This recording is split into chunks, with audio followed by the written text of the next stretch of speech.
Aventureros, hay temas que dentro del ámbito de los enigmas de la historia a todos hace que se nos suba una ceja hacia arriba, de curiosidad, de emoción o de ganas de investigar. Y yo creo que el tema que nos acompaña hoy va sobre eso. Vamos a hablar de los cátaros, los famosísimos hombres buenos, los perfectos. ¿Qué relación tenían, por ejemplo, los cátaros con Jesús de Nazaret, con el propio Rennes Chateau, con el Santo Grial o con María Magdalena? ¿Quiénes son los cátaros? ¿Sabíais que en realidad los cátaros no se hacían llamar cátaros? Todo esto y mucho más nos lo va a traer hoy a Desafío Viajero Óscar Fábregas, porque nos va a presentar su nueva obra Esto no estaba en mi libro de historia de los cátaros. ¿Listos? ¿Preparados? Comenzamos.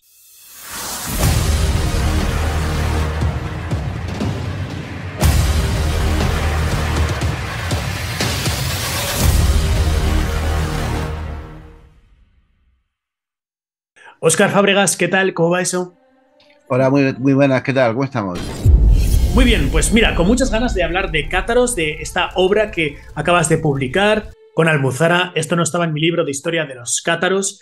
Y antes, en off, fuera de micrófonos, te estaba comentando que al repasarme un poco tu biografía y repasar los libros que has escrito, tú has escrito uno de mis libros favoritos sobre uno de los temas que más me gustan, como es Rennes Chateau.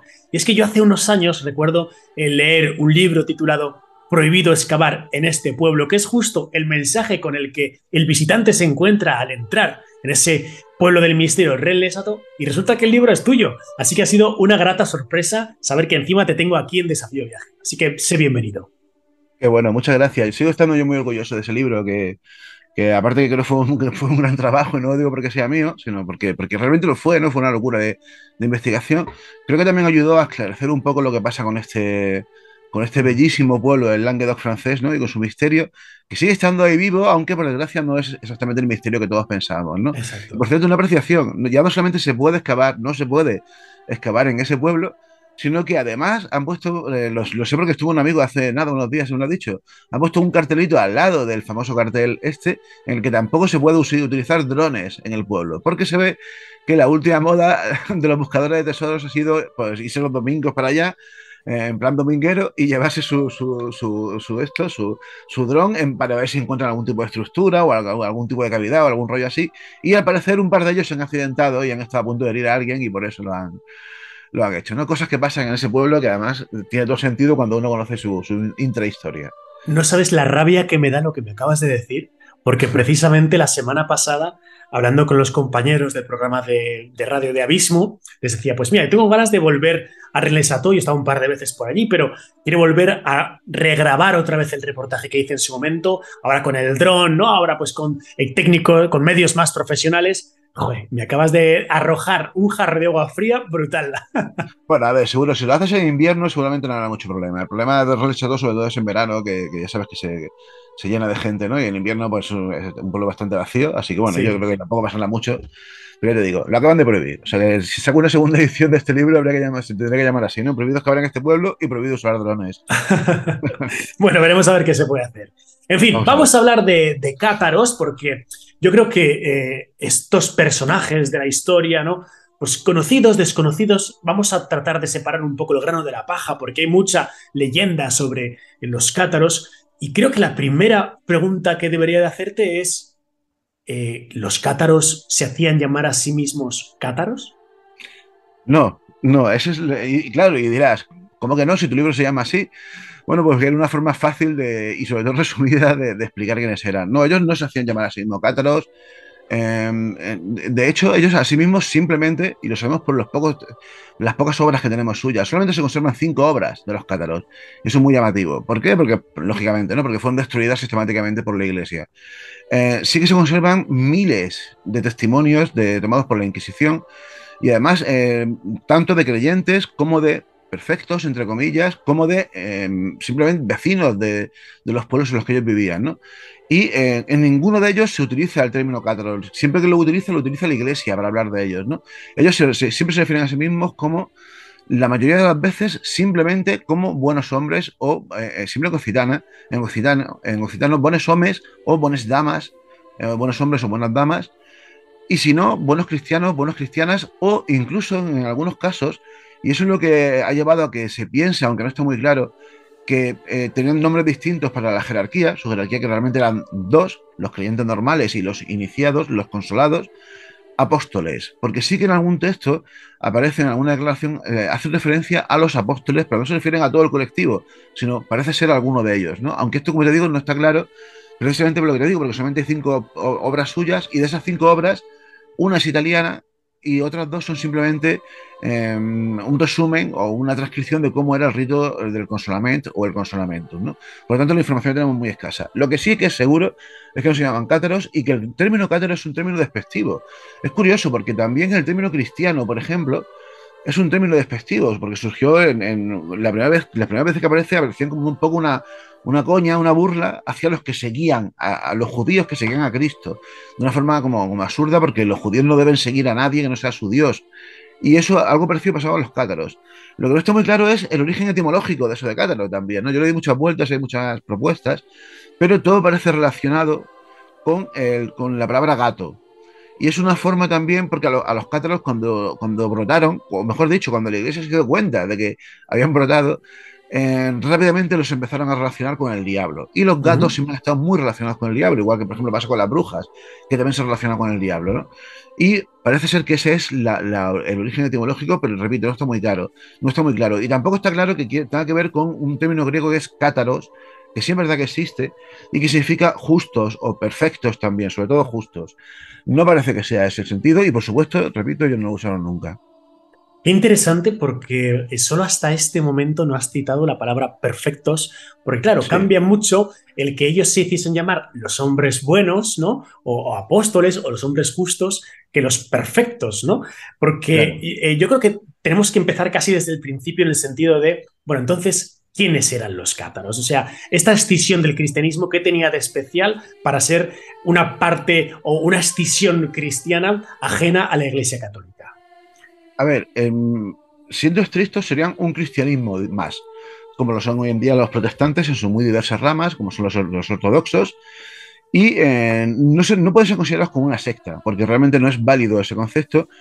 Eh, pues eran una iglesia en la práctica, y yo en el libro lo utilizo eso como tesis inicial a partir de que luego intento demostrar con la evidencia, con la carga de la prueba, y creo que queda bastante demostrado, ¿no? Eran una iglesia que pretendió estabilizarse territorial e incluso políticamente, y que por eso acabó provocando la ira de la Iglesia de Roma.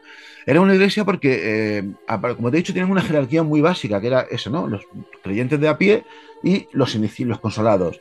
Dentro de los consolados había también una mini jerarquía, que realmente era simplemente un título honorífico que les diferenciaba, y es que también había obispos.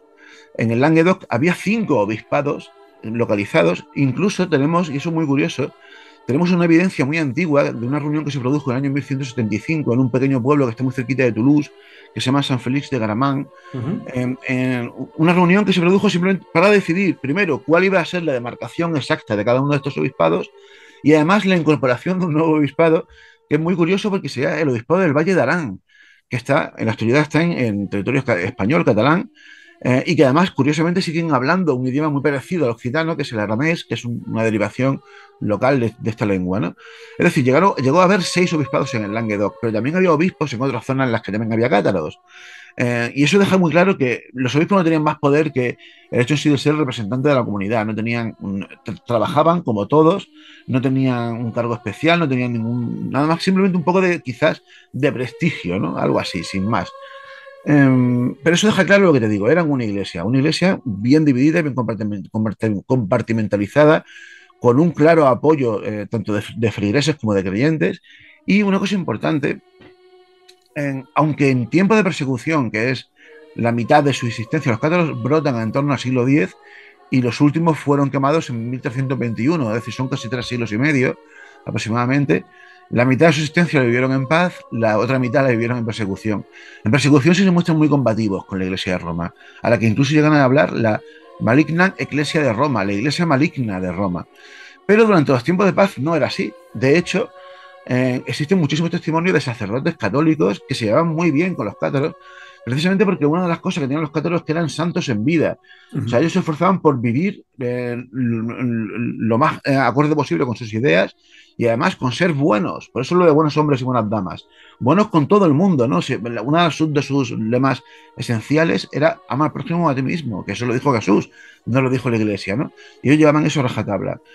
¿Y quiénes fueron? Pues bueno, fueron un movimiento muy amplio que tuvo la principal manifestación, la más poderosa, es la que se dio en el Languedoc, la que ha perdurado, especialmente en la que, por su persecución, pero hacia el siglo XII-XIII, desde más o menos 1150 hasta 1250, había presencia cátara tanto en esta zona que es todo el suroeste, perdón, el sureste de la actual Francia, el norte de Cataluña también, pero también el norte de Francia, también en la zona de Renania, en Alemania, y especialmente en el norte de Italia. Y todo eso tiene mucho que ver también, el que prosperasen de esa manera tiene mucho que ver justo donde prosperaron, con los sitios en los que aún no había, ¿cómo explicarlo? Aún no había países formados, sino que eran más bien ciudades-estados en la que había una nobleza muy dispersa, con muy pocos territorios, y eso facilitaba que de alguna manera este culto se extendiese porque no había un gran poder de la Iglesia Católica, ¿no? Y de alguna manera la preservación de esos derechos de esos pequeños nobles que querían mantenerse libres sin estar unidos a una gran monarquía que los avasallase, sirvió de alguna manera, ellos utilizaron como excusa, como argumentación, como matiz diferencial esta religión también, ¿no? Y eso es lo que explica que justo en esos lugares en los que no había un gran país, un estado central, prosperase el catarismo, es precisamente por eso. Pero fueron cristianos, sin la más mínima duda, muy amplios, mucho más de lo que la Iglesia pensaba. Cuando la Iglesia se da cuenta de que existen, ya era muy tarde, ya estaban extendidos por media Europa, y no supieron muy bien cómo enfrentarse a ellos, ¿no? Pero lo que no fueron es una secta, como muchos han defendido, ni fueron unos hippies pacifistas vegetarianos del medievo, porque no lo eran exactamente así, sino que simplemente eran cristianos ortodoxos, muy apegados a la escritura, pero con una especial exégesis de la escritura, que lo diferenciaba de los cristianos. De acuerdo. Todo eso que se ha dicho de los cátaros respecto de que ellos pensaban que todo, que el demonio, que el mal rodeaba la tierra. Por ejemplo, si el mal o lo material está en la tierra, pues la iglesia está en la tierra, la iglesia tiene que ser algo malvado, los hombres tienen que Claro. ser algo malvados. O sea, ¿todo esto es cierto o aquí estamos en esa parte de la leyenda negra sectaria de los cátaros? Todo eso es absolutamente cierto y eso es lo que les convierte en algo sorprendente en su época. A ver, como te decía, ellos lo que hicieron es, cuando hablo de ellos, hablo de una forma muy genérica, ¿no? Porque está claro que el movimiento, cuando se aparece la primera foto fija sobre el movimiento en Europa, ya está muy extendido, pero evidentemente eso tuvo que brotar poco a poco y no tenemos muy claro cuál es el origen, ¿no? Hay algunas teorías, yo tengo la mía particular, ¿no? Que yo incluso la relaciono con un personaje esencial también en la historia de la herejía en España, que es Prisciliano, Uh -huh. que para mí tuvo posiblemente mucho que ver con la génesis del catarismo siglos antes, pero porque guardaban muchos puntos en común y seguramente pues vivieron de otras fuentes, ¿no? Pero sea como fuere, cuando la Iglesia tomó conciencia de esto, como te decía ya a la tarde, no sabemos cómo se originó, pero sí sabemos que todos los cátaros de cualquier lugar de Europa compartían esa idea que tú comentas, un dualismo, es decir, Uh el -huh. considerar que este mundo es un mundo tóxico, corrupto, decadente, mortal, falso, y que existe un mundo superior a este, que es el mundo de Dios, que es perfecto y al que todos de alguna manera tenemos que aspirar porque en nuestro interior, aunque vivamos en este mundo, tenemos algo que pertenece a ese otro mundo. Claro, realmente no hay mucha diferencia entre esto y la idea del catolicismo. La diferencia está en que los cátaros dualistas, que eran básicamente todos, defendían que este mundo no había sido creado por el mismo Dios que el otro mundo. El mundo del cielo había sido creado por Dios, pero este mundo había sido creado por Satanás. Uh -huh. Dentro de los cátaros había una sección, todos eran dualistas, pero había una sección que eran lo que se conoce en el argot dualistas extremos, que son los que defendían dualistas extremos y dualistas moderados, ¿no? Los moderados defendían esta idea que te he dicho, básicamente la misma idea que defiende la Iglesia Católica. Los extremos iban más allá y defendían que eran dos dioses distintos y que tenían el mismo poder. Los moderados defendían que sí, este mundo lo había hecho el diablo, pero lo había hecho porque Dios lo había consentido y que de alguna manera estamos aquí porque es una prueba que tenemos que pasar para ver si merecemos ir al reino de los cielos, ¿no? Los cátaros extremos, entre los que estaban los cátaros del Languedoc, defendían que eran dos dioses distintos. De hecho, por lo poco que sabemos y por lo poco testimonios que hablan de esta cosmología del catarismo, para ellos este dios no es Satanás, es el dios del Antiguo Testamento. Y esto es muy curioso, porque sí que lo dicen muy claro, ¿no? Es decir, el dios creador, Yahvé, el dios que creó la tierra, que creó en la creación mítica del Génesis, es el dios maligno. No el dios de Jesús, que sería el dios de los cielos, que sería el dios bueno. Estas ideas realmente tienen mucho que ver, por ejemplo, con la filosofía platónica, porque de hecho de ahí surge esta idea. Esto surge del gnosticismo cristiano, es un movimiento que se desarrolla en los primeros siglos entre siglos II, III y IV, que a su vez bebe mucho del platonismo, ¿no? En esta concepción de que el mundo está separado en dos. Claro, esto tiene unas consecuencias brutales, amigo, porque si este mundo es corrupto, nuestros cuerpos son corruptos, pero también es corrupto el cuerpo en el que, según el catolicismo, Jesús se encarnó, porque Ostras. Jesús se hizo hombre. Y claro, esto es las consecuencias de esta deducción que hemos hecho, que para los cátaros era esencial, son brutales. Porque Claro. imagínate, no tiene sentido el culto a la Virgen María, por ejemplo, porque la Virgen María es la madre de Jesús encarnado. No tiene sentido la Eucaristía, que no deja de ser un ritual en el que lo que se hace es beber y simbólicamente la sangre y comer el cuerpo de Jesús. No tiene sentido la muerte de Jesús. No pudo morir en la cruz porque para ellos Jesús no fue físico, no fue algo de carne. No tiene sentido la resurrección al tercer día y no tiene sentido la ascensión. Es decir, todo el esquema de la historia de Jesús cae por su propio peso. Imagínate, ¿no? Por eso, evidentemente, chocaron de frente contra la Iglesia Católica y lo que sorprende realmente es que, pese a ser una apuesta tan radical, llegase a calar como caló, ¿no? ¿Por qué? Pues seguramente porque la Iglesia Católica tenía sus problemas para llegar a los fieles en esa época tan complicada de la Edad Media. Claro. Hombre, yo haciendo de abogado del diablo, en este caso nunca mejor dicho, me gustaría preguntarle a un cátaro, bueno, si todo lo que nos rodea, si nuestro cuerpo terrestre, si el propio planeta Tierra está creado por parte de Satanás, incluso los cátaros promovían la abstinencia sexual, ¿no? Pues para que no hubiese más materia Exacto, satánica en el planeta Tierra, yo me gustaría preguntarles, bueno, si no hay relaciones sexuales, no va a haber fecundación, no va a haber más personas, vuestra fe entonces va a ser eliminada si promovéis esta abstinencia sexual, ¿no?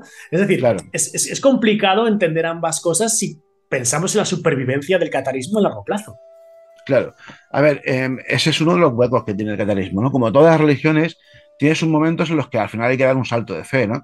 Y uno es ese. Otro es otro, ¿no? Porque volviendo a lo que te decía antes de Jesús, ¿no? Si eso es así, si el cuerpo es tan corrupto y si Jesús no se encarnó, en los evangelios, a los que ellos le tienen gran estima, ellos Claro, aceptan por completo el Nuevo Testamento. En los evangelios Jesús aparece, no solamente que aparezca hablando y paseando y conversando con sus compañeros, ¿no? Y con los apóstoles, sino que aparece comiendo, por ejemplo. Y además se describe con pelos y señales como su muerte, como su agonía, como su martirio. Claro, para ellos, y es lo que te digo, son unos puntos más flojos de su teología, era una especie, y además en eso comparten opinión con otros grupos, por ejemplo con el Islam. Para ellos, Jesús no era corporal, pero lo parecía. Es decir, era una especie de entidad espiritual que en algún momento se hacía física, pero lo que no se hacía nunca era carne, ¿no? Evidentemente esto pues tiene sus fallos teológicos. Y luego también lo que dice es muy acertado, claro, eso era uno de sus grandes problemas. ¿Qué es lo que pasa? Que ellos de alguna manera lo justificaban de la siguiente manera. Los que tenían que obedecer y hacer una abstinencia sexual absoluta, pero absoluta me refiero a que no podían ni siquiera tocar a una mujer o una mujer tocase a un hombre, eran los consolados, los iniciados, los que habían dado ya el salto hacia una especie de estado monacal, eran monjes seculares, porque no vivían en monasterios, sino que vivían en el mundo, ¿no? Pero eran los otros, los creyentes normales sí podían tener relaciones sexuales. Eso sí, eso es muy curioso, porque como te decía, existen muchos testimonios de creyentes de a pie, y cuando les preguntaban a los inquisidores por este tipo de prácticas, ellos decían que sí, que podían tener sexo, que podían tener hijos, y es más, que debían tener hijos. Y esto es muy curioso porque en el catarismo surgió una idea también muy novedosa en Occidente, que es la idea de la reencarnación. Ellos creían en una suerte de reencarnación, pero alejada de ideas kármicas, como por ejemplo puede ser la reencarnación en la India o en el hinduismo o en el budismo. Es decir, uno no se reencarna porque le quede algo por cumplir o porque tenga que ir mejorando en su núcleo duro e ir pasando de vida en vida, sino que era una nueva oportunidad que se le ofrecía a los creyentes de a pie para conseguir ser consolados, recibir el consolamiento y así poder ascender cuando muriesen a los cielos. Pero sin más, era una nueva oportunidad y por eso debía existir aún la progenie, solamente entre los creyentes. De hecho, es uno de los grandes problemas y además de eso existen un montón de testimonios. Yo les me hago eco en el libro de algunos. Era un gran problema cuando un maestro cátaro, especialmente conocido por su prestigio, era pillado teniendo relaciones sexuales con alguna mujer. Por cierto, casi siempre eran hombres, las mujeres eran mucho más consecuentes con esta idea. Los hombres no lo llevaban tan bien. Pero hay algunos casos muy llamativos, porque cuando alguien pecaba, el mayor pecado era ese, junto con comer carne, cuando alguien pecaba así, no solamente perdía el consolament esa persona, sino que lo perdían todos los que a su vez hubiese consolado esa persona. Y claro, eso tiene unas consecuencias brutales, porque en un mundo en el que todos estamos asesinados con la salvación, con tener una buena muerte y acceder al reino de los cielos, si de pronto alguien en el que tú habías depositado toda tu autoridad, alguien que tú pensabas que te había conseguido la salvación, cae en el pecado y tú pierdes ese consuelo, pues tienes que volver a hacerlo y el paso no era realmente fácil, ¿no? Es decir, estamos especialmente asociados con esta idea que comentas. Pero sexo había, eso sí, no entre los mal llamados perfectos, sino entre los creyentes de a pie. Vale, has citado ya unas cuantas veces el término consolament, Sí. consolamentum, el sacramento, el único sacramento de los cátaros, para que todos nos quede claro qué es esto del consolamento. A ver, es como has dicho, es el único sacramento, es prácticamente el único ritual. Tenían alguno más, perdón, pero en rituales bastante livianos, ¿no? Y bastante del día a día. Por ejemplo, tenían uno que se llama Mejorament, que simplemente consistía en que cuando un creyente se encontraba con un iniciado, con un perfecto, un mal llamado perfecto, tenía que arrodillarse y pedir que rezara por él. Los creyentes normales no podían rezar, no tenían ninguna oración. Solamente podían rezar los consolados, los que han recibido el consolamiento. Y solamente una oración, que es el Padre Nuestro. Uh -huh. Y como bien sabes, el Padre Nuestro es una oración en la que el creyente habla directamente con Dios. Padre nuestro que estás en los cielos. Habla de tú a tú con Dios. Y eso solamente lo podían hacer los consolados. Los no consolados no. Es decir, imagínate, ¿no? Los creyentes, aparte que estamos obsesionados con la salvación, como todo el mundo en la Edad Media, no podían dirigirse directamente a Dios. Tenían, sus intermediarios eran los perfectos, los cátaros iniciados, ¿no? Y el consolament era el camino para convertirse en iniciado. Era un ritual de iniciación, como otros muchos, como puede ser el bautismo o la comunión en el cristianismo. De hecho, cumplía ambas funciones y era una ritualística un poco elaborada, pero tampoco demasiado, que al final giraba en torno a dos ideas, sobre todo a una idea. Una idea que es la creencia. Ellos repetían el ritual que, según ellos pensaban, se había iniciado el día de Pentecostés, que es un día en el que se comentan los hechos de los apóstoles, que es cuando, siempre según esta idea, el Espíritu Santo desciende de los cielos y se manifiesta encima de cada uno de los apóstoles para que puedan empezar su labor misionera. Y la manera, a partir de ese momento, los apóstoles podían transmitir el Espíritu Santo. Y lo transmitían mediante la imposición de manos, simplemente poniendo las manos Uh -huh. encima de la cabeza del iniciado. No sé si tú, aparte, supongo que habrás sido bautizado y habrás hecho la comunión, pero no sé si has hecho la confirmación. Sí, sí, Imagino que estoy no. confirmado. Está confirmado. Bueno, pues la Uh -huh. confirmación, recordarás, es exactamente esto. Es una imposición de manos también, aparte de la marca que se hace con ceniza, con aceite, pero es una imposición de manos en la que también pasa esto que te comentaba. El obispo, que es el que hace la confirmación, transmite el Espíritu Santo. Bueno, pues los cátaros pensaban que desde ese día de Pentecostés hasta su presente, había habido una secuencia, una jerarquía, una línea, una sucesoria de juramentos, perdón, de consolament en lo que se aplicaba mediante la imposición de manos el Espíritu Santo. Por eso es importante lo que te comentaba antes. Cuando se rompía esa línea porque uno pecaba, era un desastre absoluto para la comunidad, ¿no? Bueno, hay una cosa muy curiosa de esto del consolament, que a mí me gusta mucho contarlo, porque consolament significa el consolador o el consolamento. Y claro, ¿qué es esto? ¿No? ¿De dónde proviene etimológicamente este término? Y esto es muy curioso. En el cuarto evangelio, el evangelio de Juan, el evangelio más gnóstico, más espiritual de los cuatro evangelios, Jesús vaticina que cuando él muera va a venir un ser al que él simplemente define en griego como paráclito, paráclitos en griego, el paráclito que vendrá. Paráclito significa el consolador que vendrá. En muchas traducciones del Nuevo Testamento aparece como el que va a ayudar o el facilitador, y en algunos aparece como el consolador, que sería en la versión en latín de ese término, el paráclitos. No está muy claro a qué se refería Jesús con esto. Los exégetas católicos y cristianos consideran que se refería a lo que pasó luego en Hechos de los Apóstoles. Hay que tener en cuenta que evidentemente el Evangelio de Juan no lo escribió Juan, el apóstol, posiblemente sea incluso posterior a estos Hechos de los Apóstoles. Y Jesús posiblemente, esa referencia del Paráclitos hace referencia a ese Espíritu Santo que, como te decía, vino el día de Pentecostés. Los cátaros asumieron esa idea y pensaron que ese enviado de Jesús que iba a venir era el Espíritu Santo. Lo que pasa es que ellos en la Biblia que utilizaban, esto es muy curioso, estaba traducida al latín, no al griego. Entonces jamás vieron el término paráclitos, sino el término consolament, el consolador. Y ahí viene. Una cosa que también es un error bastante común, pero sobre todo viene porque la Iglesia siempre se refiere, en todos los archivos que tenemos, siempre habla del ritual como el consolamentum, en latín. Pero en los textos en el día a día ellos lo llamaban el consolament. Es importante entender que los cátaros hablaban en occitano, porque era la lengua en la que ellos vivían, ¿no?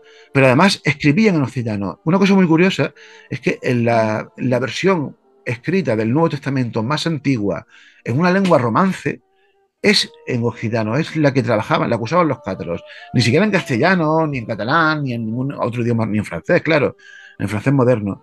Existe un Nuevo Testamento. Fueron ellos los primeros.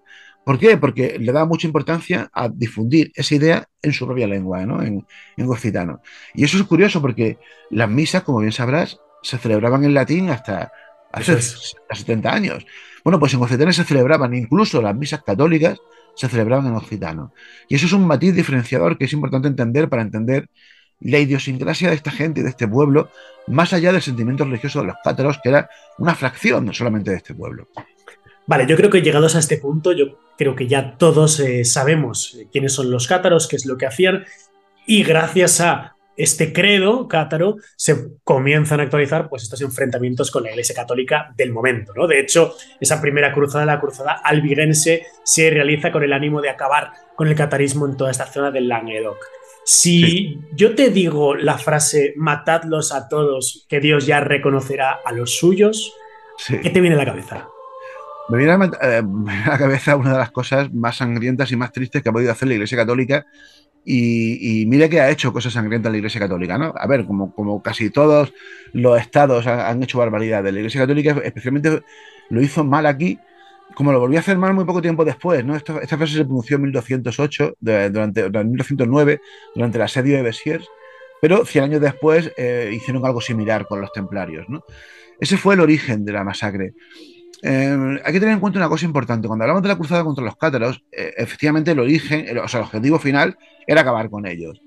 Pero la Iglesia era consciente de que era muy difícil acabar con ellos y que la única manera de acabar con ellos era acabar con aquellos que les apoyaban, es decir, con los nobles locales de Occitania, que sin ser claramente cátaros, porque realmente ninguno de los nobles lo fue, sí que lo fueron sus mujeres. Luego si quieres podemos hablar de las mujeres cátaras, que es muy interesante. Pero así que lo apoyaban. Y lo apoyaban sobre todo por este factor diferencial que te decía, ¿no?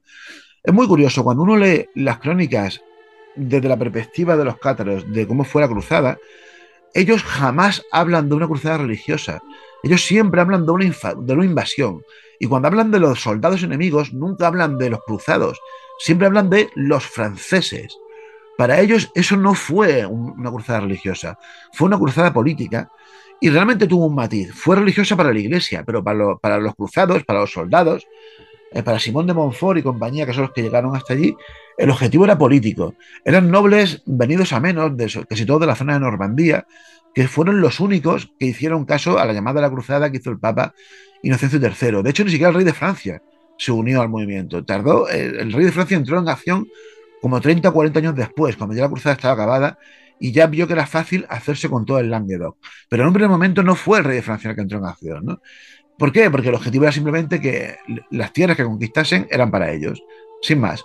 Así que Simón de Montfort, Amalric, que es el que le produjo esa famosa frase que decías, se lanzaron a sangre y fuego hacia una región muy poco poblada, sobre todo muy poco armada, nada diestra en temas militares, y en cuestión de, bueno, los primeros 5 o 6 años fueron brutales, fueron algo muy parecido a lo que pudo ser la famosa guerra relámpago de Hitler, ¿no? Contra media Europa, así, o sea, gracias especialmente a pesar de Simón de Montfort, que fue el gran líder de esto, que decidió hacerse con el Languedoc lo antes posible, con el objetivo final de conquistar Toulouse. Toulouse es la capital de Occitania, sigue siendo la capital de Occitania, tanto a nivel político actual como sobre todo a nivel emocional.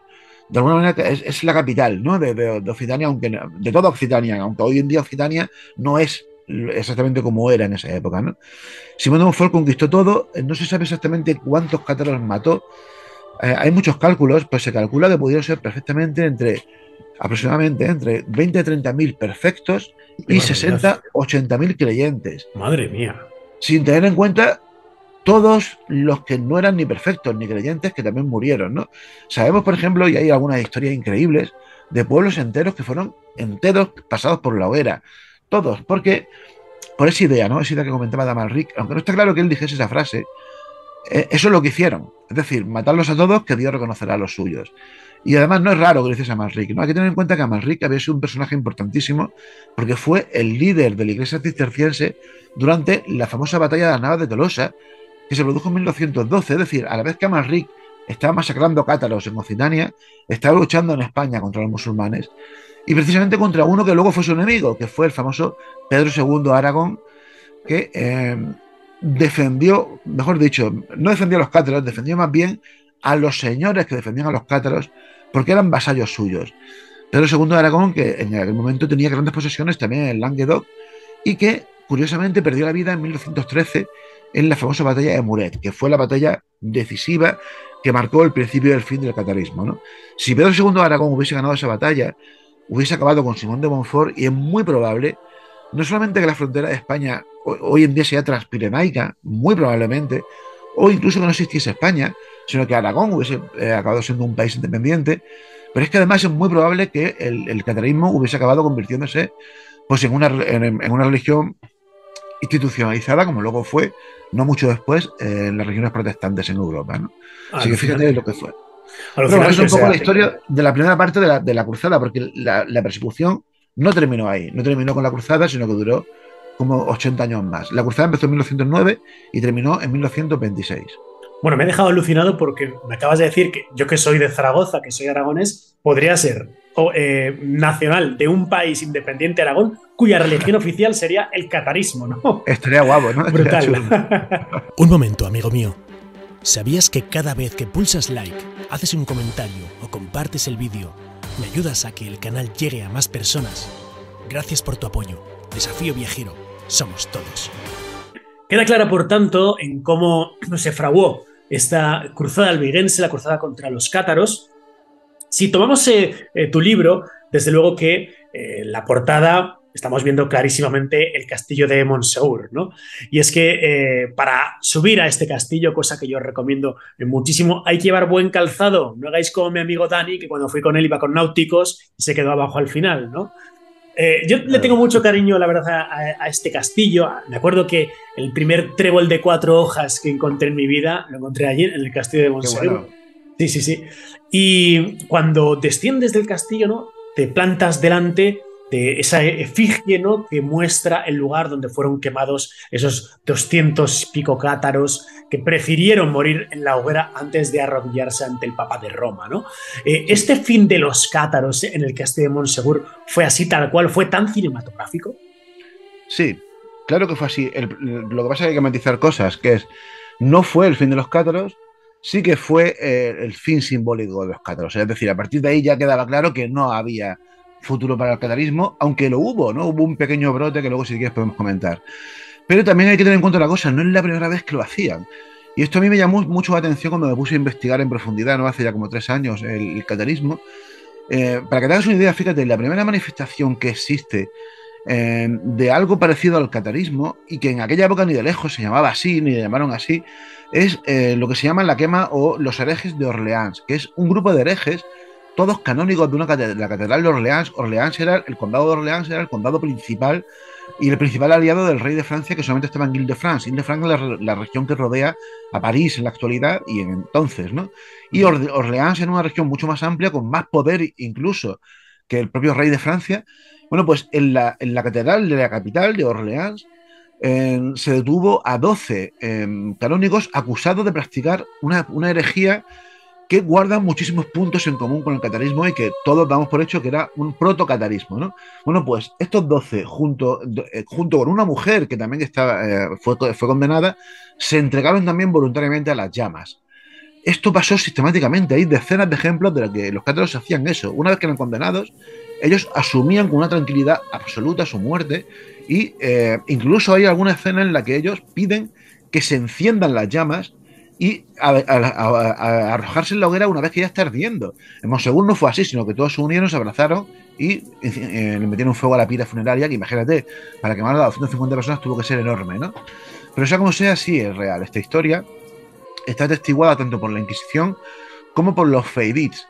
Los feydits, y esto es una figura muy curiosa, que no se suele hablar de ellos, yo lo reivindico mucho en el libro.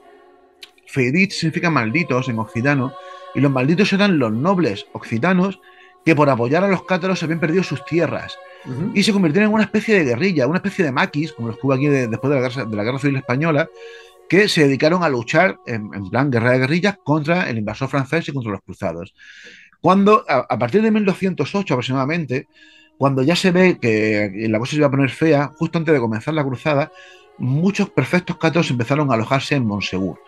Mala idea, por su parte, pero claro, lo que no puede. Monsegur es un sitio que tú que has estado lo sabes, es prácticamente inexpugnable. No solamente porque tiene un lado por el que es prácticamente imposible subir, sino porque por el que se puede subir es muy difícil subir, y más con caballos y con alimentos y demás, ¿no?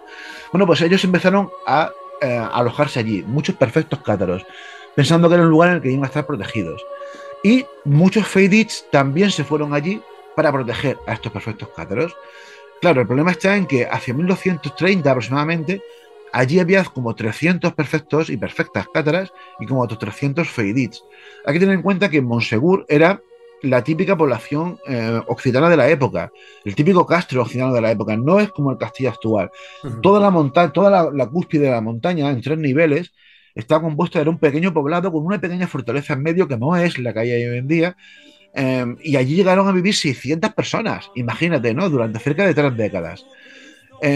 Como te decía, mala idea, porque claro, si tú lo que quieres defenderte no puedes meter a todos los principales de tu grupo en un solo sitio. Claro. Y eso es lo que hicieron. Lo metieron a todos allí. Cuando terminó la cruzada en 1929, dieron por hecho que habían triunfado, porque habían conseguido que le había salido bien la jugada, ¿no? Porque habían sobrevivido los principales perfectos, muchos de ellos bastante prestigiosos en la comunidad cátara. Hubo una década más o menos de paz hasta que en hasta que en 1941 todo se complicó de mala manera cuando ya entró en acción el rey de Francia, que dijo, esta es la mía, voy a hacerme con todas estas tierras. Y claro, el primer paso era acabar con ese último reducto que daba el catarismo, aunque había más cátaros en otros sitios de Occitania, pero los principales estaban allí. Y así, 2 años después, en 1943, comenzó el asedio, el terrible asedio que duró cerca de 1 año y que acabó, como bien decías, el 15 de marzo de 1944, cuando los feydits se entregaron voluntariamente, porque es curioso esta historia, y ahí viene también un poco el mito del tesoro de Monsegur. La caída se produjo el 15 de marzo de 1944. El 1 de marzo de 1944, el líder de los feydits, el líder de los soldados de la guarnición que estaba defendiendo, que estaban, yo vivía con sus mujeres y con sus hijos allí también, ¿no? En Monsegur, habló con el senescal de Carcassonne, que era el líder religioso de la cruzada en ese momento, y le ofreció la posibilidad de entregarse a cambio de salvar la vida. Y el senescal les puso como condición que sí, salvarían la vida si se entregaban, pero como condición tenía que arrepentirse del culto cátaro que estaban practicando.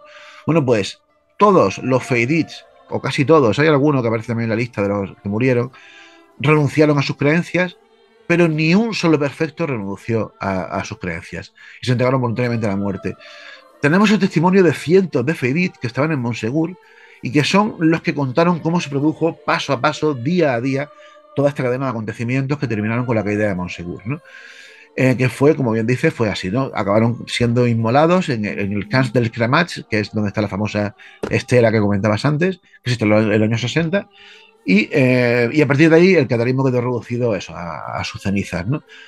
Muy poco tiempo después cayeron los últimos castillos, que fueron Queribus y Niort de Solt, y a partir de ahí el caterismo quedó relegado a, bueno, a algo muy minoritario, muy anecdótico, excepto en una región muy concreta que a finales de ese siglo, a finales del siglo XIII, volvió a brotar, como ellos mismos dirían, el laurel, que fue en la región del río Ariège, que está muy cerquita de Montsegur, en el condado de Foix. La ciudad principal es Tarascon-sur-Ariège, Sí, que es donde están las famosas cuevas que visitó el mítico Otto Rank, sí, famoso líder nazi buscando el Santo Grial. Están exacto. al otro lado precisamente de Montsegur, ¿no? En esa región, en el Ariège, es donde surgió un movimiento muy curioso a finales de este siglo, que llegó a tener cierta importancia, pero que también acabó siendo destrozado. Esa región era muy fácil que se mantuviese el catarismo porque es muy abrupta.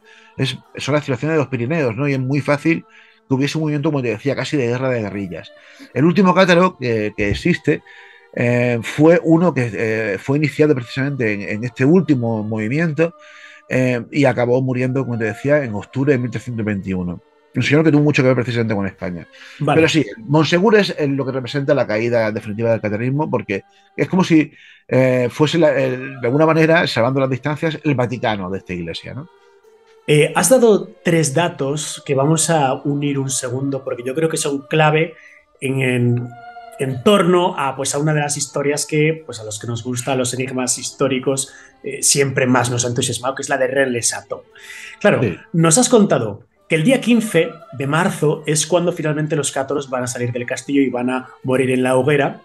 El día 1 de marzo es cuando se produce esta tregua con los ejércitos papales, ¿no? Por lo tanto, va a haber 2 semanas en las que los cátaros van a estar encerrados dentro del castillo.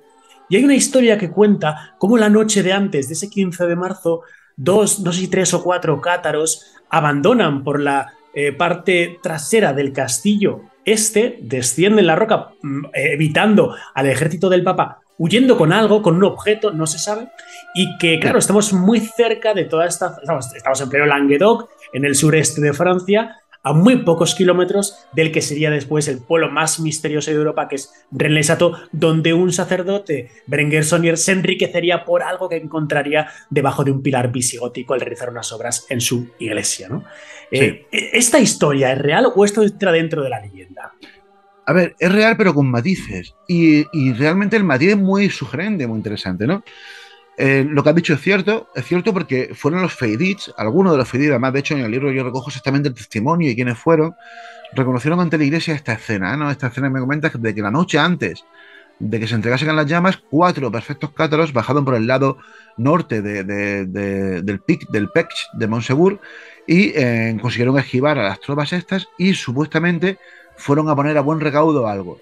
Pero en el testimonio lo que dicen realmente, esto es lo que siempre se ha dicho, lo que comentabas, ¿no? Pero cuando uno lee las fuentes primarias, la historia no es exactamente así. Es casi que más alucinante, ¿no? Porque antes de eso, en la Navidad de 1243, 3 meses antes, es cuando sí se dice que uno solo, y además se dice el nombre de la persona, con ayuda de otros 2 más, que al parecer no eran perfectos, porque no los nombran como perfectos, sacó el tesoro de Montsegur. Sacaron de allí el tesoro de Montsegur. ¿Qué era el tesoro de Montsegur? Era el tesoro de Montsegur, o sea, es decir, era la hacienda de Montsegur, era el dinero que recibían de distintas fuentes los que allí vivían para sobrevivir. No era un tesoro enorme que guardaban por lo que sea, era su forma de Uh vivir, -huh. ¿no? Porque aunque había un asedio, la montaña es tan difícil de asediar que el tránsito fue constante hasta posiblemente los 3 4 últimos meses, en las que ya perdieron el último lienzo de murallas y ya no había manera de que nada entrase ni nada saliese, ¿no? Pero hasta ese momento sí. Bueno, pues en la Navidad pusieron a buen recaudo ese tesoro. Y yo te digo, en el libro comento exactamente cuándo y quién hace esa mención. Lo que se comenta, y además lo comentan 2 caballeros distintos, es que esa noche del 15 de marzo de 1944 esos 4 perfectos salieron no llevando el tesoro, sino salieron para ir a custodiar el tesoro que ya había sido sacado. Uh Y -huh. además dicen, y esto es lo curioso, porque esta es la conexión con Otto Ram, dicen que el tesoro, al parecer, había sido custodiado en una de las espulgas del Ariège. Espulgas es el nombre que le reciben unas pequeñas cuevas, más que cuevas son abrigos de montaña fortificados, es decir, era una pequeña oquedad en la montaña en la que construían un muro que la tapaba por completo con una pequeña puertecilla, ¿no? Eso se llama en occitano espulga. Y en el Ariège hay unas cuantas, hay 5 o 6 que yo tengo localizadas, pero hay muchas más por toda la región, ¿no? Bueno, pues en ese testimonio dicen que el tesoro se escondió en una de esas espulgas. Y eso es súper interesante, ¿no? Y ya está, no hay ninguna mención más al tesoro. El problema está en que tiempo después, cuando, a ver, una vez que te acaban con los cátaros definitivamente, a principios del siglo XIV, se produce una especie de damnatio memoriae con el catarismo. Es decir, desaparecen por completo de la historia. No hay nada, no hay ni una sola referencia hasta el siglo XIX, que es cuando, por un lado, algunos historiadores empiezan a rescatarlo del olvido y algunos occitanistas, nacionalistas occitanos, también empiezan a estudiar esta historia. Y hay uno que es Napoleón Peyrat, que es esencial en esta trama y que es el que, de alguna manera, creó el mito del tesoro de Monsegur. Porque este señor, al leer estas crónicas, confundió esas dos historias y las unió en una sola. Y fue el primero que dijo que esa noche del 15 de marzo bajaron el tesoro de Monsegur. Pero no, el tesoro lo habían sacado ya antes de allí, ¿no? Sea como sea, no sabemos qué pasó con ese tesoro. El tesoro tuvo que ser bastante grande, pero no sabemos nada del tesoro. Hay decenas de referencias de buscadores que han estado mirándolo por la zona, sobre todo como consecuencia de Napoleón Peyrat, y una de esas ramificaciones pues, nos lleva, como decías, a Rennes-le-Château. Rennes-le-Château no está exactamente allí, pero está muy cerca. En línea recta son 30 kilómetros aproximadamente. A ver, con Rennes-le-Château hay una anomalía, ¿no? Al margen de toda la historia del misterio de Rennes, que daría para horas hablando, sobre todo por mi parte, hay una anomalía, y es que en Rennes no se ha encontrado ninguna evidencia de que hubiese presencia cátara. Pero es que tampoco hay testimonio de nadie que fuese un cátaro que fuese de Rennes. Pero sí que lo hay de todos los pueblos que hay alrededor de Rennes-le-Château. De todos, pero es que incluso de el pequeño pueblo de Custassa, que es una aldea que está justo enfrente, también, ¿no? Y eso llama mucho la atención. ¿Cómo puede ser? Porque es más, como te he dicho, en Occitania hay una forma de construcción muy típica que eran los castros, que era simplemente, como te digo, eso era una miriada de pequeños señorzuelos con muy pocas posesiones territoriales, ¿no? Y el esquema era muy similar. El señorzuelo tenía generalmente un pequeño cerro en cúspide ponía generalmente un pequeño palacete, un pequeño castillo, y en torno a ese castillo pues se creaba una pequeña ciudadela con un lienzo de muralla que la protegía y con 2 o 3 calles concéntricas siempre alrededor del castillo, que se formaban esos pequeños pueblos. El Languedoc está repleto de pueblos así. Y Rennes-le-Château fue un pueblo así. De hecho, aún conserva, su propio nombre es eso, es el castillo de Rennes. Aún conserva el pequeño castillo, que aunque el que hay hoy en día es del siglo XIX, pero se sabe que hay una base que es anterior, igual que la iglesia, que se sabe también que es anterior, aunque la de hoy en día es del siglo XVII, ¿no? Pero llama mucho la atención que no haya presencia cátara en Rennes. ¿Y qué es lo que pasa? Bueno, ya sabes, cuando surgió toda la historia de Rennes-le-Château, pues empezaron a aparecer diferentes nominados para ver quién pudo ser el tesoro que encontró Saunier, y uno de ellos, que además se defendió con bastante vehemencia, era el tesoro de los cátaros. También se ha planteado el tesoro de los templarios. Desde luego es más probable el tesoro de los cátaros que el tesoro de los templarios, pero cuesta creer que llegase hasta allí, porque es más fácil defenderse tesoro en la zona en la que lo defendieron, en la zona de Ariège, que es muy montañosa. La zona de Rennes, aunque es montañosa, pero ya es una zona de valle, es una zona mucho más calmada, ¿no? Pero hay quien lo ha defendido. Incluso, y esto es muy curioso, hay una conexión muy interesante entre Saunier, entre nuestro curita protagonista, y el catarismo, y especialmente con esa idea dualista que te comentaba, ¿no? El hecho sí de que esté el diablo en la iglesia, el famoso Asmodeo, que realmente no es Asmodeo, era el diablo, sin más, llama mucho la atención, ¿no? Esto no lo sabía. A ver, un segundo. O sea, ¿me estás diciendo que en esa pila para santiguarnos que tenemos al entrar a la izquierda, ese demonio no es Asmodeo? No, no es Asmodeo. A ver, yo cuando he escrito 2 libros sobre el tema de Rennes, ¿no? Hay uno que se llama Prohibido en este pueblo, que es el que tú decías, que yo ahí realmente no me preocupa mucho el tema de Rennes. Lo que me preocupa es toda la leyenda que se creó en torno a Rennes, sobre todo a todo lo que tiene que ver con el linaje sagrado de Jesús y María Magdalena, ¿no? Que es un tema que me fascina. Pero posteriormente escribí con 2 amigos catalanes, con Xavi Bonet y Enric Savaric, un libro que se llama Compendium Redae, en el que sí entramos para intentar averiguar qué hay aquí, ¿no? Y para eso lo que hicimos es pasar de todo lo que se había escrito, incluidos nuestros propios libros anteriores, e ir solamente a las fuentes, a lo que tenemos, que sorprendentemente tenemos muchísimo. O sea, yo te puedo asegurar como historiador que tenemos mucha más información sobre Saunier, por ejemplo, ¿Qué te digo? Que sobre personajes como Sócrates, por decirte uno, ¿no? De que apenas tenemos información y que igual ni existió, ¿no? No lo sabemos seguro. Sobre Saunier hay muchísima información y tiene que ver con lo que pasó después de su muerte y demás, ¿no?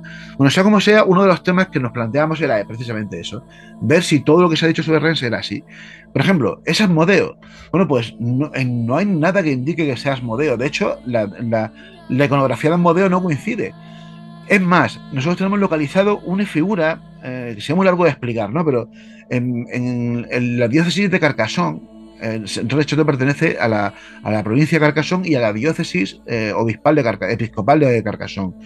Esa diócesis publicaba semanalmente una revista que se llama El Semanario Religioso de Carcassonne, y en un número que salió en octubre de 1885, justo en una época en la que iba a haber unas elecciones determinantes en la historia de Francia, porque iban a ganar, parece ser, los republicanos, que llevaban en su propuesta electoral quitarle muchos privilegios a la Iglesia.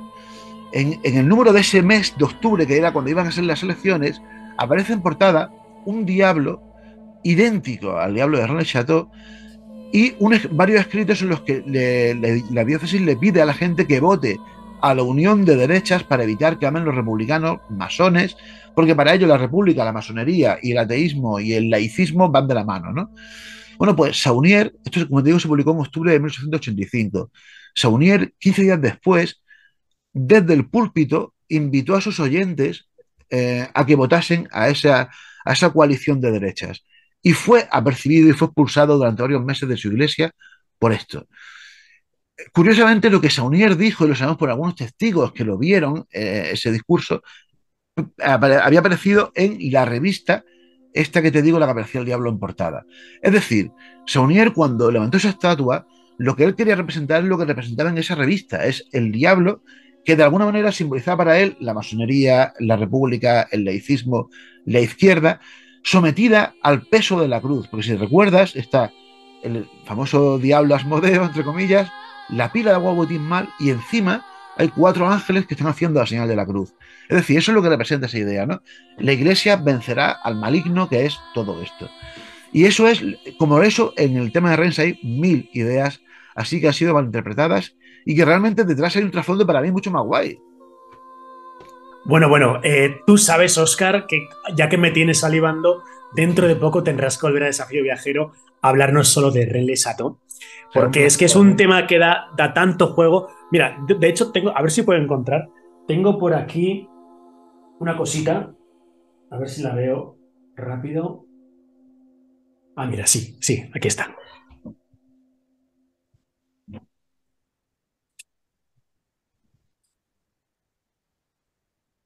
Mira, tengo aquí una Torre Magdala. Torre Magdala, sí, qué bonita, tío.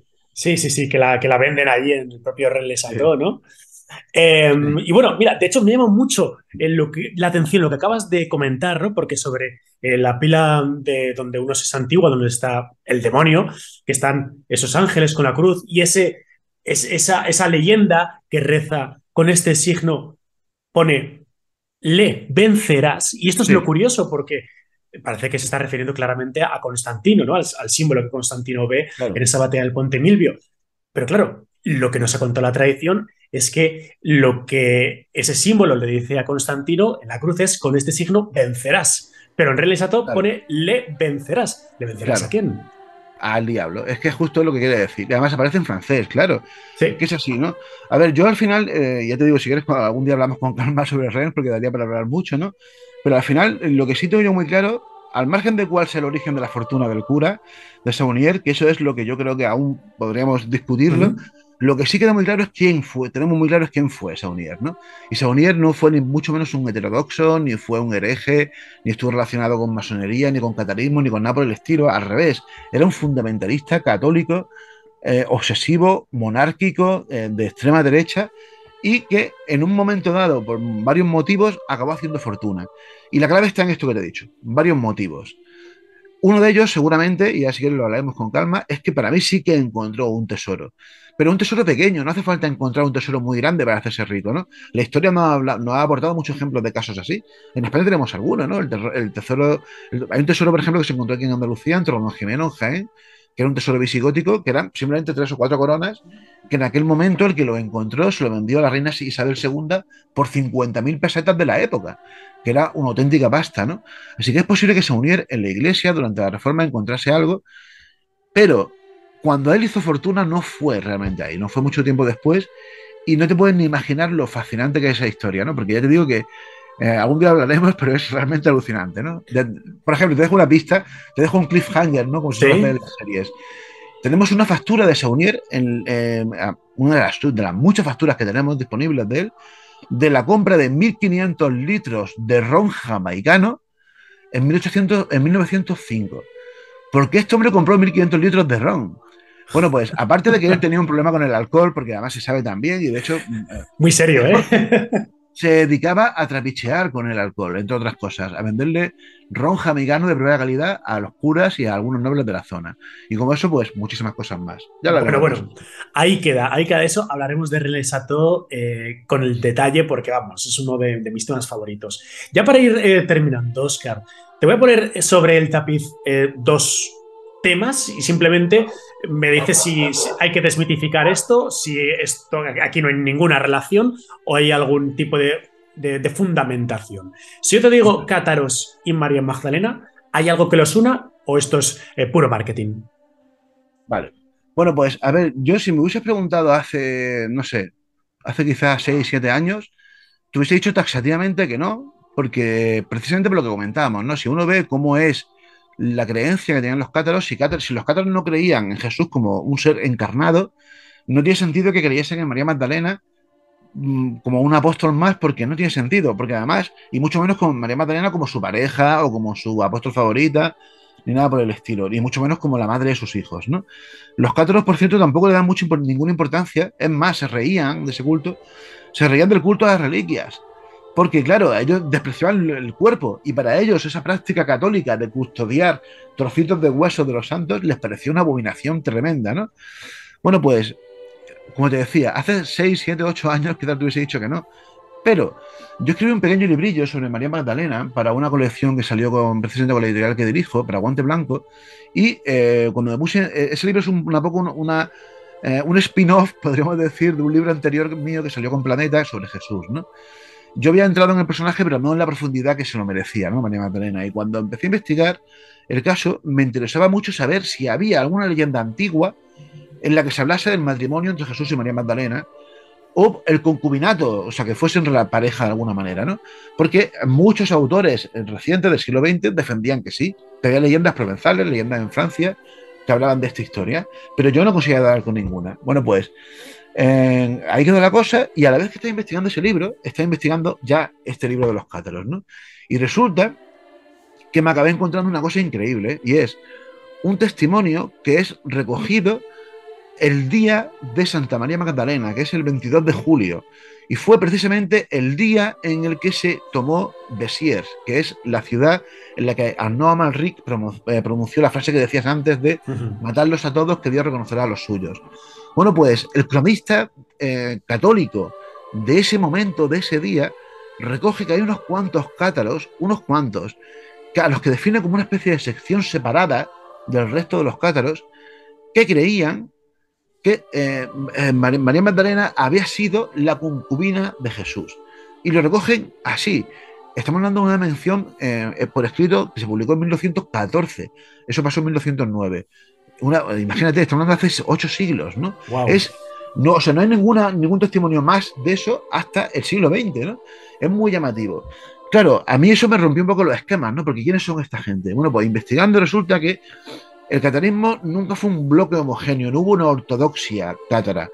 Sí que hubo corrientes más o menos masivas en zonas concretas, pero en el Languedoc parece ser, y eso se sabe cuando lo supe, cuando luego estuve leyendo los testimonios de la Inquisición, y descubrí que la zona oriental, la zona que pega más hacia la Provenza francesa, eran más del dualismo moderado que te comentaba antes. Y estos sí pensaban que Jesús había sido un ser encarnado, enviado por Dios precisamente para demostrar que este mundo es corrupto, ¿no? Y que muchos de ellos pensaban que María Magdalena era, y esto es lo curioso, era su principal apóstol, por encima de Pedro, que según la tradición católica es el principal apóstol, y que además ella había estado siempre enamorada de él. Lo que nunca me he encontrado yo es la referencia concreta que había sido su pareja, ¿no? Esto es muy curioso porque precisamente en esta zona de Sier está en el límite justo entre Occitania, entre la Occitania actual, entre el Languedoc y la Provenza francesa.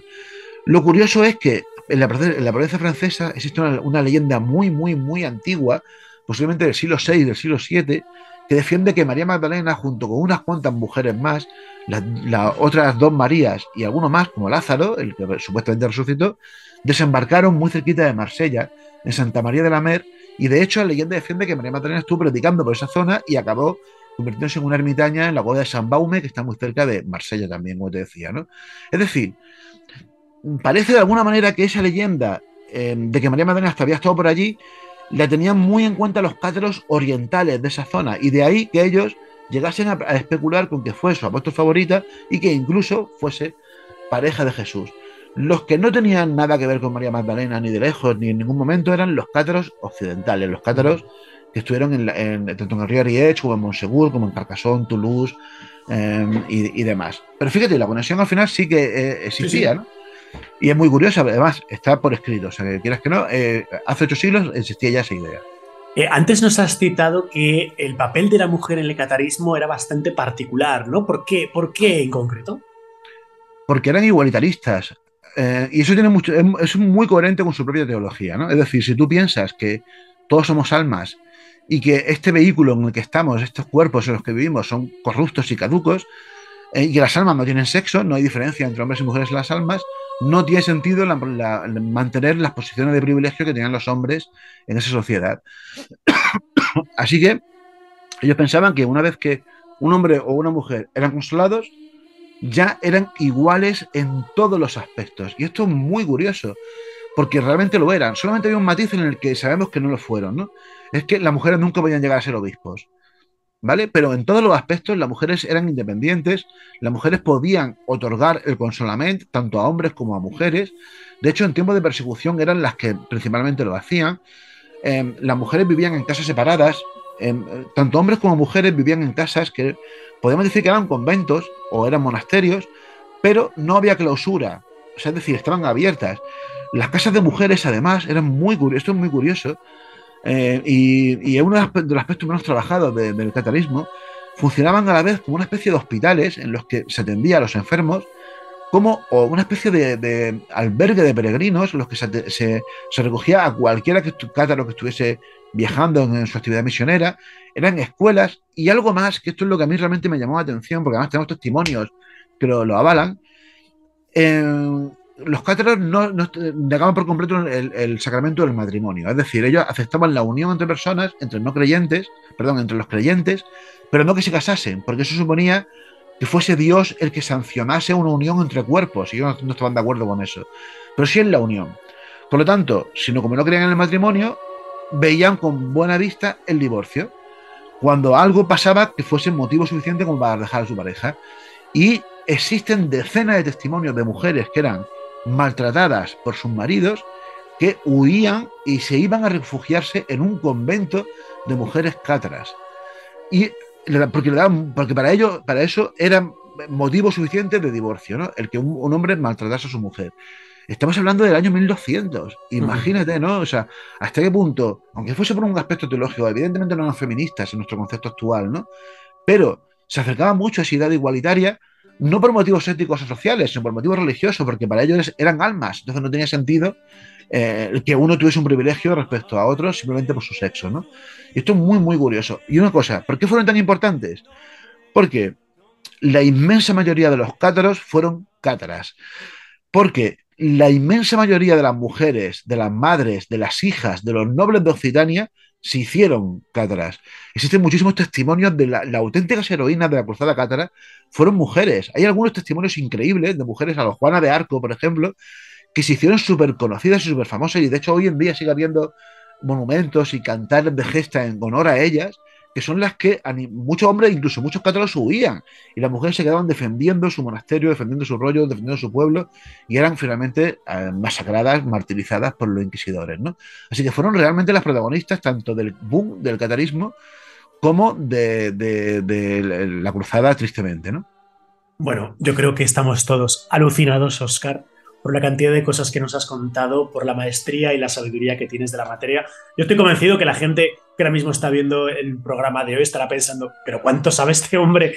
Porque de verdad que es abrumador y nos has dado mucha claridad sobre un tema que todos lo conocemos, los que nos gusta este asunto, pero que no lo conocemos con la profundidad con lo que hoy nos has deleitado a todos. Que nos queda a todos claro, aquello que supuestamente esos 4 cátaros sacan de Montsegura aquella noche no es el Santo Grial, en su caso sería el Tesoro Cátaro, como hemos estado viendo, y sí, desde luego que nos has cubierto con un manto de claridad en cuanto a este tema tan curioso, desconocido para la sociedad, yo creo, ¿no? Y misterioso como es los cátaros. Así que te deseo mucho éxito con tu esto no estaba en mi libro de historia de los cátaros, porque si lo cuentas así de bien, yo os aseguro que escrito está todavía mejor. Antes de que te vayas, Óscar, te voy a hacer la mítica pregunta de desafío viajero. Venga. A Óscar Fábrega le ponen a cenar con 3 personajes históricos. ¿A quién metes en esa cena? Uf, vaya pregunta, vaya pregunta. A ver, como sé que lo has entrevistado no hace mucho, y que yo creo que él te diría, si le preguntase esto a Benítez, yo estoy seguro que él te diría lo que te voy a decir yo. Uno sería Jesús de Nazaret. Venga, uno de uno. Venga, Jesús de Nazaret, porque, a ver, yo un personaje, yo no soy creyente, pero llevo toda la vida estudiando las religiones, me parece un fenómeno social, cultural, histórico alucinante. Y muchas veces me preguntan que por qué no investigo, no me dedico a investigar, por ejemplo, a Mahoma, ¿no? Y siempre digo lo mismo, aparte de porque está la cosa complicada para hablar de Mahoma, sobre todo es porque es un personaje tremendamente aburrido comparado con Jesús, ¿no? Jesús es un personaje alucinante en todos los aspectos, tanto él como todo lo que se ha escrito sobre él, ¿no? Benítez lo sabe perfectamente. Así que Jesús de Nazaret, sin duda, uno. Otro, mira, te podría decir Berenguer Saunier, ¿no? Nuestro curita de Rennes, pero no te voy a decir Saunier, porque no quiero que se me caiga aún más el mito, sino Pierre Plantard. Ajá, Pierre Plantard es el estafador que estuvo detrás de toda la elaboración de toda esta trama. Porque un mentiroso compulsivo, ¿no? Claro, pero es que a mí los mentirosos me flipan. O sea, es algún día escribiré, ¿no?, mis mentirosos favoritos, o que me encanta. Sobre todo porque Plantard, ¿por qué me encanta? Porque la mayoría de los mentirosos lo suele hacer por pasta, lo suele hacer por lucro. Pero este hombre no lo hizo por eso. Algún día, cuando hablemos de Rennes, te pondré algunos ejemplos que vas a alucinar de cómo trabajaba este tipo, ¿no? Y luego, un tercero, yo soy, aparte de eso, ¿no? Mi fascinación por la historia, por el misterio, por las religiones, mi otra fascinación, mucho más mundana, mucho más del día a día, es el cine. Yo soy coleccionista de cine, soy cinéfilo de toda la vida y me encanta el cine. Algún día también espero escribir algo sobre esto, ¿no? Y te diría el que posiblemente sea para mí mi director favorito, que siempre lo he amado y siempre me ha fascinado, que es, y que aún es posible verlo en vida, que es Woody Allen. Tampoco le queda mucho tiempo de vida al hombre, pero me encantaría. Imagínate una cena entre Jesús de Nazaret, Woody Allen y Pierre Plantard. Sería alucinante. No sé cómo sería la conversación, quién empezaría a hablar, quién dirigiría un poco el cotarro, pero desde luego que de lo más particular. Sí, seguro. Bueno, aventureros, os voy a poner el enlace de donde podéis haceros con la obra de Óscar Fábrega, su Historia de los Cátaros, que os aseguro que es una maravilla y que, al menos en habla hispana, yo es lo más completo que me he encontrado sobre la materia y no es el único libro que tengo sobre cátaros. Óscar, te dejo los últimos segundos para ti, para que te despidas y agradecerte mi más sincera admiración por haber estado aquí en Desafío Viajero. Muchísimas gracias. Nada, ha sido un placer conversar contigo. Te tomo la palabra para hablar algún día sobre Rennes. Eso sí, prepárate, no sé, 4 o 5 horas, que ya has visto que a mí me gusta más hablar que nada.